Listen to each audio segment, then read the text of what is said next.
박근혜 대통령 영웅 만들면 30억.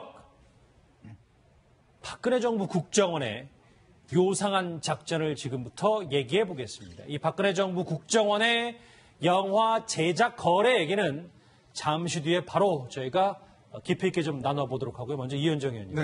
아까 취재기자 얘기도 쭉 들어봤지만 오늘 뇌물 의혹의 키맨으로 불리는 박원호 전 전무가 나왔어요. 이 박원호 전무는 사실 승마협회에서 오랫동안 일했던 분입니다. 특히 이제 삼성과 최순실의 어떤 중간 역할을 하면서 이 지원 문제에 대해서 핵심적 증인이죠. 사실 지난번 이재용 부회장 재판 때 가장 긴 시간 동안 사실 재판했어요. 예. 이재용 부회장의 어떤 유죄 심증을 굳힌 데는 결정적으로 박원호 증인의 신문이 상당히 큰 기여를 했습니다. 특히 박원호 씨 같은 경우는 이제 최순실과 관련해서 이 승마협회 지원 문제를 다 최순실이라 관장하고 있다.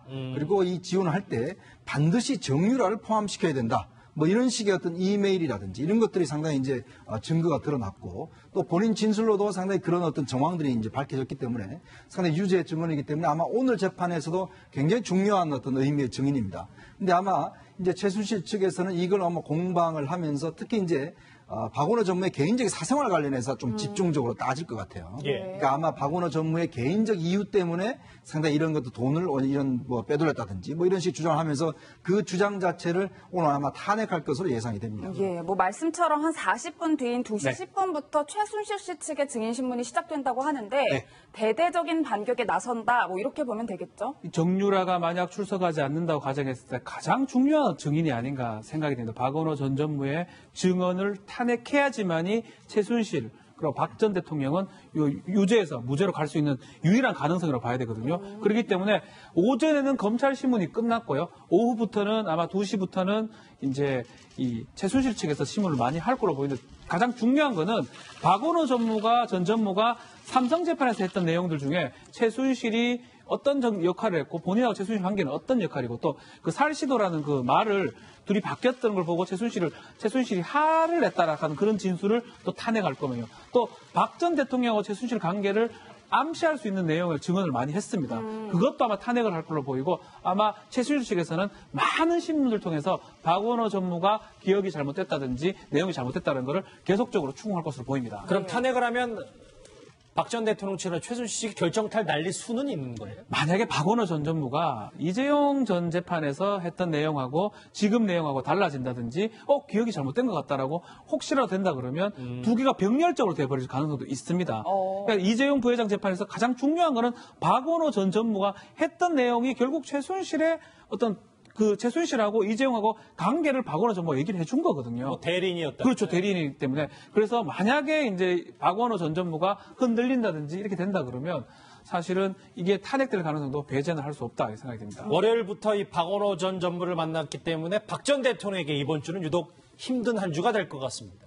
박원호 전 전무에 의해서 내일은 이 인물과 박근혜 전 대통령이 법정에서 대면합니다. 누군지 화면으로 만나보시죠. 나중에 그 유진용 장관님한테 전해 듣기로는 수첩을 보시고는 제 이름과 진재수 과장 이름을 직접 검명하면서 나쁜 사람이라고 하더라라고 인사를 조치를 하라고 했다고 전해 들었습니다. 대통령 뒤에 최순실이라는 사람이 있어서 결국 이런 불이익을 당했다는 것은 언제 알았습니까? 언론 보도를 보고 나서 그렇게 된 일이었을 수도 있겠다고 저희는 생각을 했습니다. 그때 심정이 어땠습니까? 그때는 개인적으로 좀 비참한 생각이 들었습니다. 솔직히 공무원으로서 좀 더 그때 당시에 용감하게 대처했었어야 되지 않나 이런 생각을 자책을 했습니다.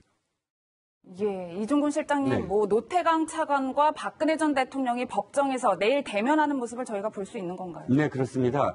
사실상 노태강 차관과 관련된 그런 이 증언들은 유진영 장관이 지난번에 증인으로 출석을 해서 많은 부분 증언을 했죠. 근데 박 전 대통령의 그 공판 중에 재판정 중에 그날이 가장 사실은 첨예하고 굉장히 부딪혔었어요. 기억하실지 모르지만 유영하 변호사가 유진영 전 장관한테 뭐 반말하지 마세요 하면서 언쟁이 높아졌는데 예. 그런 과정 자체가 사실은 노태강 차관과 관련된 문제 갖고 사실은 서로 그렇게 언쟁을 벌일 수밖에 없었거든요. 뭐 때문이냐면 노태강 차관이 사실 이렇게 이 징계 조치를 받은 것이 직권남용죄에 해당하지만 그보다 더 큰 고리가 바로 이 정유라의 승마대회와 성적과 관련된 급기야 이제 징계 조치까지 간 그런 결과라면 삼성과의 뇌물죄와 관련해서 정유라가 어떻게 관련이 있느냐 없느냐의 가장 큰 또 핵심 증언 중에 하나가 이 노태강 차관의 입에서 나올 가능성이 크다는 것이죠. 그래서 사실상 유영하 변호사 오늘 내일이죠. 이제 노태강 차관을 앞에다 두고 바둑부터 그러니까 바둑판 얘기가 있죠. 왜 그때도 바둑판 갖고 노태강 당시 국장의 책상 서랍에서 나온 바둑판을 갖고 굉장히 부도덕한 사람으로 몰아붙이면서 징계 조치가 정당했다라고 유진용 장관하고 언쟁을 벌였는데 예. 그 바둑판 얘기부터 다시 시작하면서 노태강 차관과 관련된 증언들을 탄핵하는 데 아마 열중을 할 것으로 보입니다. 그런데 이 위원장님, 지금까지 박 전 대통령이 뭐 낙서도 하고 좀 먼 산 좀 쳐다보면서 재판에 이렇게 집중을 안 했었는데 이 부분은 본인과 직접적으로 연관이 많기 때문에 내일 노태강 차관을 겨냥해서 한 말을 할 수도 있는 거 아닙니까? 그러니까 이게 노태강 차관의 문제가 이제 박 대통령의 직권남용 이런 부분과 직결되어 있는 문제거든요. 예. 사실 이제 정유라가 승마대회에서 2등을 하니까 최순실이가 이거 말도 안 된다 해서 이제 그 문제를 일으킵니다. 그래서 이제 박 전 대통령이 그 승마협회 좀 문제가 있더라. 빨리 한번 조사해봐라. 예. 뭐 등등 이야기를 하니까 이제 노태강 국장이 오히려 이제 승마협회 당시 박원호 전무가 여기 또 나옵니다. 이 박원호 전무가 상당히 문제가 있다는 뜻이 이제 보고를 했어요. 근데 아까도 말씀드렸지만 박원호 전무는 최순실의 제측근이라고 말씀드렸지 않습니까? 그러니까 이제 이 문제에 대해서 아니 지금 다른 사람을 지금 하라고 그랬더만 왜 박원호 전무를 지금 자르라고 지금 보고를 하냐 해서 굉장히 화를 냈다는 것이죠. 그래서 이제 유진용 장관을 불러서 노태강이라는 사람이 참 나쁜 사람이다. 그걸 했는데 나중에 이제 안종범 수석의 이제 수첩에 보면 거기에 이제 노태강이라는 이름 자체가 이제 들어 있는 겁니다. 당시 국장이었죠. 그렇죠. 그러니까 이게 뭐냐면 결국 이제 최순실이 대통령한테 이야기를 했고 그 대통령이 바로 이제 안종범 수석한테 이제 지시를 했다. 이런 정황적인 증거거든요. 결국 이제 박 전 대통령이 승마 지원과 관련해서 최순실과 정유라의 뒤를 봐주고 그걸 만약에 이제 호락호락하지 않는 노태강 국장을 인사 좌천시킴으로 해서 어떤 직권 남용을 한 것이 아닌가 이것에 대한 것이거든요. 근데 이제 당시에 노태강 국장 같은 경우도 아니 대통령이 당시 체육국장이었거든요. 그 많은 중요한 스포츠를 놔두고 왜 승마만 그렇게 챙기라 하느냐. 정말 자기가 돌아버릴 지경이다. 예. 이런 진술도 한 적이 있어요. 이제 그렇게 되면 아마 내일 증언에서는 본인이 이제 유진용 장관한테 이제 했던 그 지시 그리고 노태강 국장에 대한 직권남용 이런 부분에 대해서 아마 박 전 대통령 본인과 직결된 문제이기 때문에 아마 그 부분에 대해서 굉장히 집중적으로 아마 질의할 것으로 예상이 됩니다. 예, 뭐 보신 대로 이번 주 박근혜 전 대통령의 재판 일정이 간단치 않은데 추후 일정을 살펴봤더니 더 만만치 않은 게 추석 연휴도 있고요. 다음 달 10일까지 증인신문도 잡혀 있고 판결문 쓰는 데만 2, 3주가 걸린다고 해요. 사실상 구속기간 내 1심 선고는 어렵다. 이렇게 보면 물리적으로 불가능해져 버렸습니다. 추석 연휴에는 뭐 법정을 열 수가 없고요. 이영선 재판관 지금 신문길 잡혀 있고요.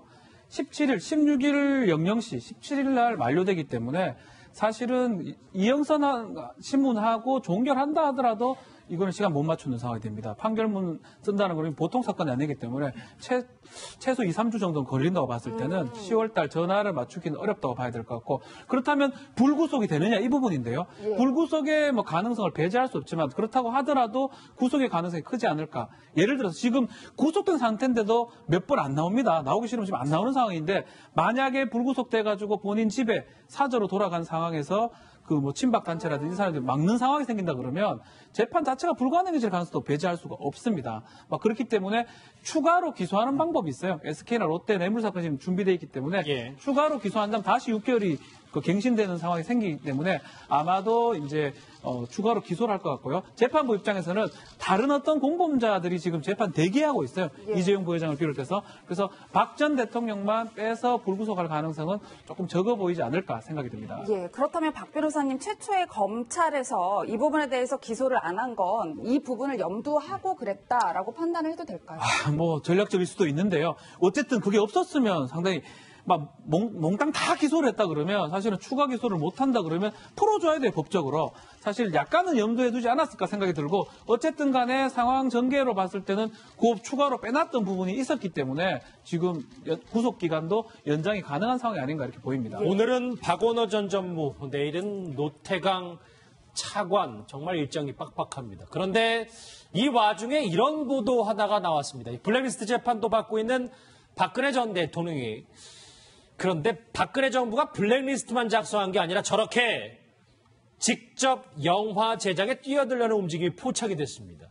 국정원의 좀 요상한 작전이기도 했었는데 어떤 내용인지 황수연 앵커가 먼저 소개를 해드립니다.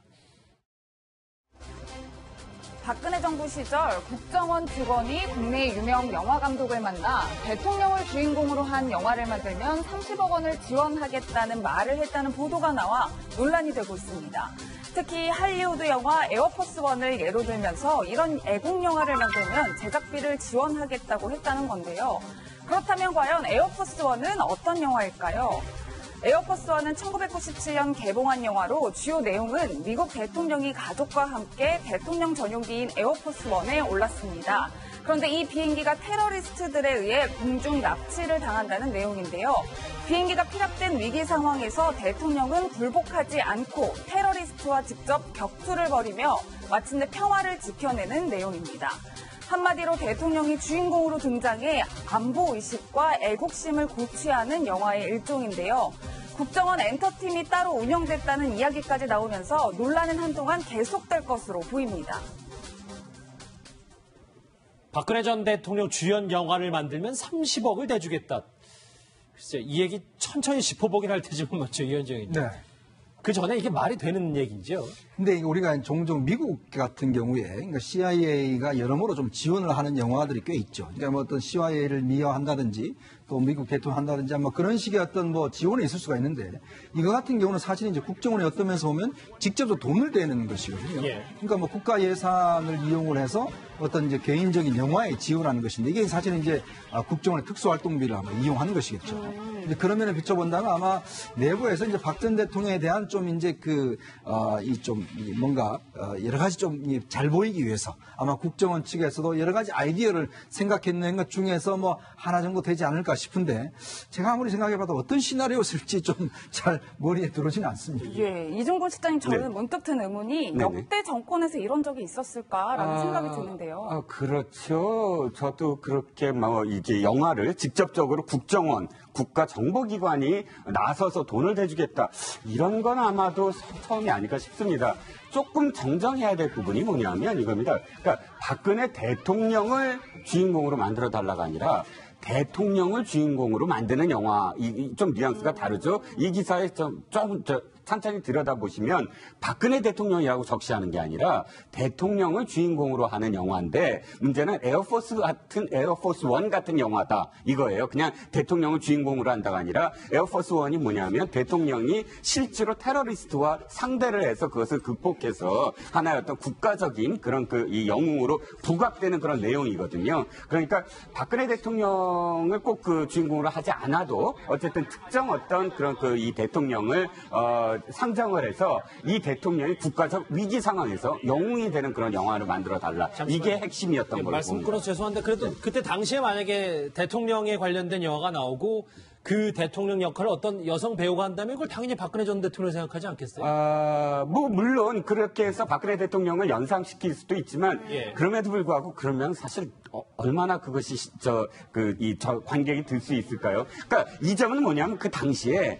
광해군을 소재로 한 영화나 정조를 소재로 한 영화가 굉장히 많았어요. 그건 못다 꿈을 꾸는 개혁군주인데 꿈을 이루지 못한 그런 주인공들을 소재로 한 영화가 많았기 때문에 마치 노무현 대통령을 그런 상징하는 영화다 해서 사실상 박근혜 대통령이나 혹은 이 박근혜 정부에서 거기에 상응하는 영화를 좀 우리도 이 우익에서도 만들어야 되지 않겠느냐라는 분위기는 분명히 있었거든요.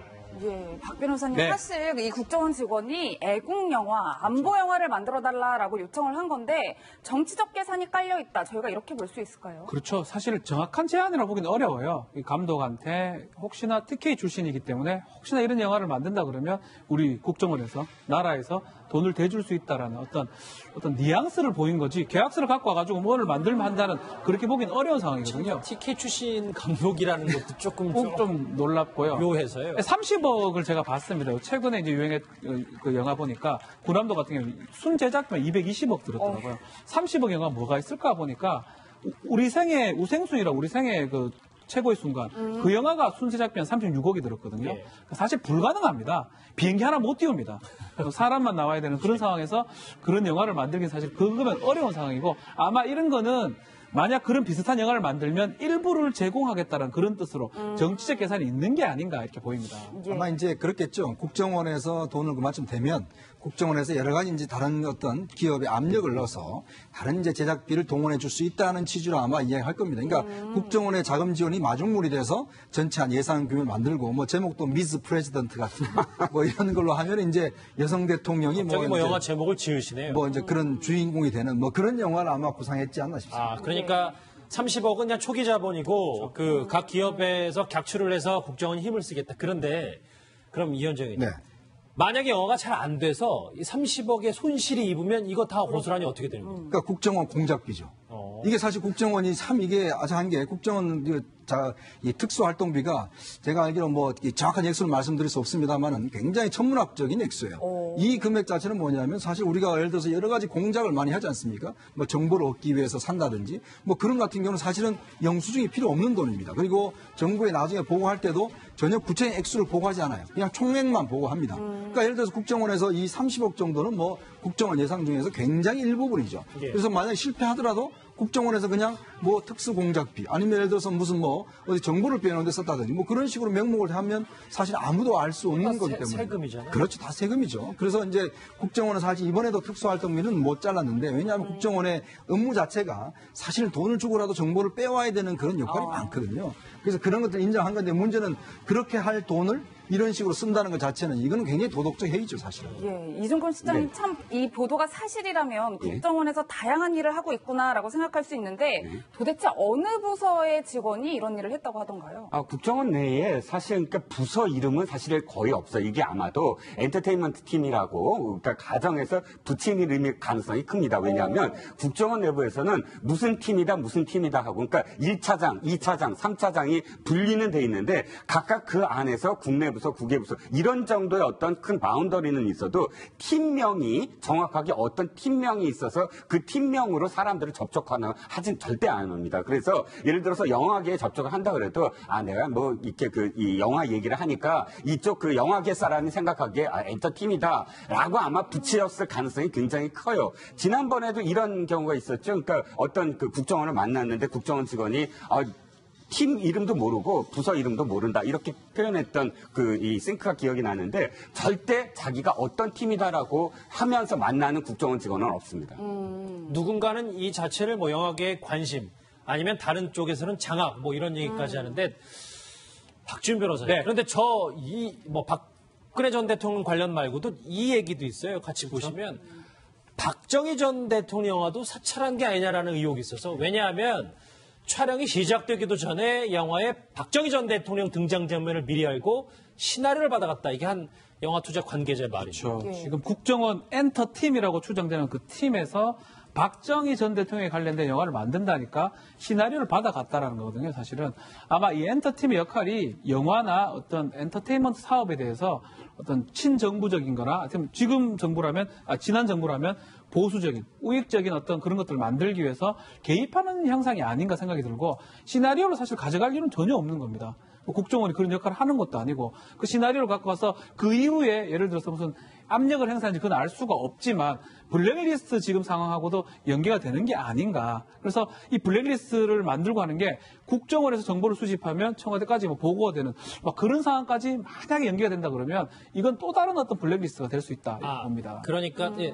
말씀하세요. 한 가지만 제가 그 기억에 나서 하나 말씀을 드리면 당시에 서세원 씨 아시죠? 예. 서세원 감독. 예. 서세원 감독도 사실은 이승만 대통령을 주인공으로 한 영화를 만들려고 했었어요. 그러니까 그것만이 아니라 건국 대통령 이승만 이런 가제를 달고 또 몇몇 보수 단체가 영화를 만들려는 움직임이 있었거든요. 그런데 저는 이 보도를 보면서 사실 참 매치가 안 되는 게 뭐냐면 그 영화들이 전부 다 엎어졌다 그러죠. 영화판에서는 다 뭐 하다가 제작비를 다 못 모아서 만들지 못했습니다. 그런데 생각해 보면은 이 이승만 대통령을 만약에 그 주인공으로 한다 그러면 국정원에서 이렇게 좀 도와주면 충분히 만들 수 있었을 텐데 이런 영화들에는 왜 제작비를 안 됐는지 그것도 좀 의문스러운 점이 많아요. 예, 이현정 의원님 어쨌든 돌이켜보면 박근혜 전 대통령이 지금 블랙리스트 관련 재판까지 받고 있잖아요. 그렇다면 문학에 특히 영화에 참 관심이 많았다라고 저희가 보면 될까요? 이게 왜 그러냐면 사실 이제 특히 박 전 대통령이 영화를 통한 이제 좌파 세력이 어떤 면에서 보면 이제 대부분 이런 문화 쪽에 보면 이제 좌파 세력들 뭐 이렇게 규정을 합니다. 뭐 진보적인 그런 분들이 많기 때문에 모든 뭐 세상의 문화적인 게 다 마찬가지지만 그러니까 박 전 대통령이 처음부터 이런 부분들을 굉장히 주변에 많이 토로를 했던 것 같아요. 특히 이제 뭐 배우노이라는 영화라든지 뭐 이런 것들이 이제 흥행을 하고 노무현 전 대통령에 대한 향수들이 이제 불러일으키면서 왜 우리는 이런 것 좀 없느냐 이렇게 좀 못하느냐. 그래서 사실은 CJ에 대한 이제 구체적인 압박이 들어간 게 바로 이제 거기서부터 시작을 합니다. 예. 즉 CJ에 대한 압박이 들어간 것 자체가 바로 이제 문화 산업에 대해서 왜 CJ가 주도를 해서 이런 걸 하느냐 해서 사실은 이제 CJ 쪽에서는 그 예를 들어 뭐 인천 상륙 작전이나 뭐 등등 이런 영화들을 이제 만들어내면서 그래도 이제 좀 제대로 돼 간다라는 느낌들이 있었죠. 이제 그러다 보니까 아무래도 이제 정부 부처에서는 대통령 눈치를 보지 않습니까? 또 국정원장도 뭔가 대통령한테 좀 잘 보여야 되잖아요. 그런 상황에 제가 볼 때는 아마 국정원에서도 뭔가 대통령한테 좀 이렇게 대통령 봤을 때 뭐 잘하고 계시네요. 뭐 이런 한마디 들어야 되잖아요. 그러면 국정원 내부에서도 저런 식으로 만들어서 좀 기획을 했던 것이 아닌가. 만약 저게 됐더라면 이제 국정원장이 대통령한테 고생하셨습니다. 한마디 듣는 거 아니겠어요? 그러니까 그만큼 문화 쪽의 대통령이 이게 국민에 미친 영향이 크기 때문에 그쪽에 굉장히 많은 관심을 갖고 뭐 굉장히 좀 힘을 기울이는 것으로 저는 보고 있습니다. 예. 한편으로 이런 생각 좀 들어요. 변호인이나 우리 광해문 같은 영화가 히트를 치면서 광해죠. 히트를 치면서 착각한 게 아닌가. 예를 들어서 진보 정부에서는 또 국정원이나 그런 데를 지원한 게 아닌가라고 아마 오해했을 가능성도 있을 것 같아요. 국정원의 역할 아니면 정부의 역할이 본인의 정부와 관련된 영화를 만들기 위해서 이념적 영화를 만드는 거를 당연히 해야 되는 거로 착각한 게 아닌가. 그걸 국정원을 통해서 지원을 하고 한다 그러면 많은 영화들이 이제 활성화될 거라고 조금 오해한 측면이. 그 영화는 안 그렇거든요. 그래서 세원 씨가 애국 영화가 뭐 우리 국뽕 영화를 그런 거 만들려고 그랬는데 결국은 제작비 지원 자체가 안 되니까 뭐 국정원에 100억, 1000억을 다 되면 몰라도 결국 자금 흐름이 안 되니까 못 만든 건데 그런 것들 좀 간과하고 얘기를 한 거로 저는 생각이 좀 듭니다. 예, 이현정 의원님 뭐 질문을 이어서 드리면 만약에 국정원 엔터팀이 이런 걸 기획했어요. 그럼 국정원장에게 보고를 하고 국정원장은 대통령에게 보고를 한다. 뭐 저희가 이렇게 보면 되는 건가요? 뭐 그럴 가능성 충분히 있죠. 왜냐하면 대통령 같은 경우는 국정원장으로부터 뭐 정기적인 보고를 받으니까 대통령이 이제 국정에서 알 거 아니겠습니까? 특히 문화 쪽에 관심이 많다. 더군다나 영화 쪽에 대통령이 굉장히 많은 관심을 기울이고 있다. 자, 그래서 이제 그런 상황들을 국정원에서 뭐 국내 정보팀에서 충분히 인식할 수 있는 거죠. 그러다 보니 국정원에서 이제 뭔가 좀 기획을 해서 만들면 대통령으로부터 칭찬을 받을 수 있으니까 아마 그런 연관성 속에서 아마 국정원에서도 여러 가지 문제를 이제 기획을 해서 이제 했는 것으로 이제 보여지는데 물론 이거는 뭐 좀 더 이제 취재를 해봐야 되겠습니다만 일단 당시에 대통령의 관심 사항을 좀 반영한 게 아닌가 싶습니다. 국정원과 영화 거래 얘기를 좀 해봤는데요. 사실 오늘 박근혜 전 대통령과 함께 재판을 받은 최순실 씨가 딸인 정유라 씨의 생활비를 끄는 사실이 뒤늦게 알려졌습니다. 먼저 과거 모녀의 모습부터 한번 만나보시죠.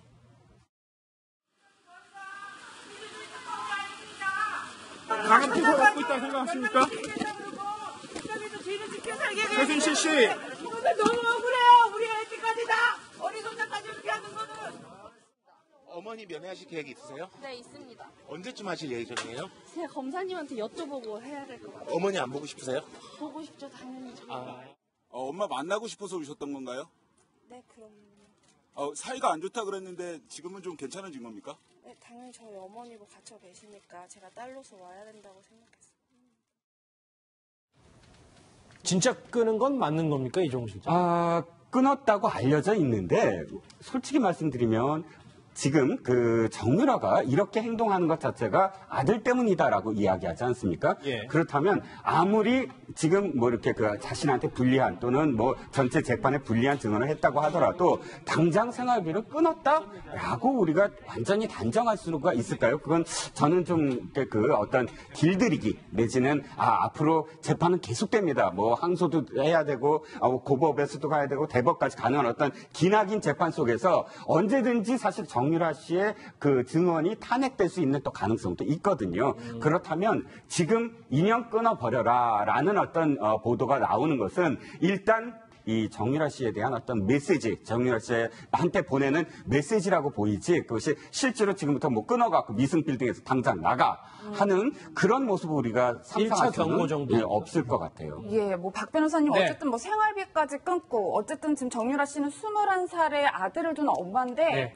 앞으로 좀 힘들 수도 있을 것 같은데 생활이 앞으로 정유라 씨의 뭐 발걸음이 어떻게 된다고 저희가 봐야 될까요? 글쎄요, 지금 이제 신뢰관계가 이제 마이너스라고 표현을 하거든요. 이경재 변호사 입장에서는. 예. 최순실도 마찬가지고요. 그래서 증인 신문을 하면서 이제 국서를 쓰든지 마음대로 하라는 거고, 그렇지만 정유라가 법정에 나오기도 어려울 것 같고요. 법정에 나온다고 하더라도 예전에 했던 얘기하고 배치된 진술을 하지 않을 걸로 보입니다. 다만 지금 배가 고프다 그래가지고 위증죄로 처벌받을 수는 없는 거니까 그 생활비라는 부분도 글쎄요, 뭐 예전의 기준으로 봤을 때 적어졌다고 보는 거지 뭐 두 사람이 생활하는데 빌딩 하나가 또 있잖아요. 그 생활하나 또 정윤회 씨가 또 한 번씩 온다고 그러니까 글쎄 그 생활비 자체가 뭐 굶어가지고 배고파가지고 갑자기 최순실 편을 든다? 그런 거는 좀 상정하기 좀 어렵다 생각이 됩니다. 그러니까요. 뭐 변호사에게 등을 돌린 뒤에 생활비 지원이 끊겨서 어렵게 지낸다. 다만 미술빌딩에는 뭐 거주를 하는 것으로 알려져 있는데 진짜 뭐가 진실인지는 저희도 좀 더 이 속내를 들여다봐야 되겠죠. 사실 정유라 씨가 그래서 지금 이 사람에게 의지를 하고 있다는 얘기가 있습니다. 누군지 화면 보시죠. 승마 운동하고 태안경을 끼고 보고 애한테 이제 그러니까 얘도 그렇게 사회적이거나 그러지는 않을 텐데 그런 당하다 보니까 화주나 발언도 하고 그랬던 것 같아요. 걔도 결국 피해자야. 아버지 엄마에 대한 힘들어했어요. 이제 지금 그 상황이 모든 게 다 부모가 잘못해갖고 애를 저렇게 만들어 놓은 거 아닌가. 너무 어린 나이에 오갈 데가 없고 마음 둘 데가 없습니다. 원래 정유라 씨가 생물학적인 아버지라고까지 폄하를 했었는데 일단 생활비가 끊겨서 아버지한테 갔다. 이것도 좀 아주 부드러워 보이진 않아서요. 뭐 정윤회 씨는 지금 아마 강원도에서 이제 기거를 하고 있는 것으로 알려지고 있죠. 이제 문제는 이제 아무래도 이제 그 참 어떤 면에서 인연을 끊을 수가 없지 않습니까? 더군다나 지금 정유라 같은 경우에 굉장히 좀 고립되어 있는 상황이기 때문에 아마 지난번에 이제 최순실 씨가 그 이경재 변호사한테 그 아빠한테 이야기해서 왜 제가 저러는지 좀 알아봐달라 그렇게 부탁까지 했지 않습니까? 예. 이제 그런 걸 비춰보면 아마 정윤회 씨 같은 경우는 이제 지금 정유라를 만나서 아마 여러 가지 생활고에 대해서도 뭐 여러 가지 들을 겁니다.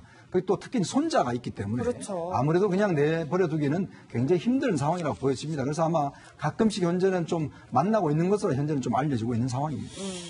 생활비가 끊긴 정유라 씨와 연일 재판을 받고 있는 박근혜 전 대통령 얘기, 국정원 얘기까지 짚어봤습니다.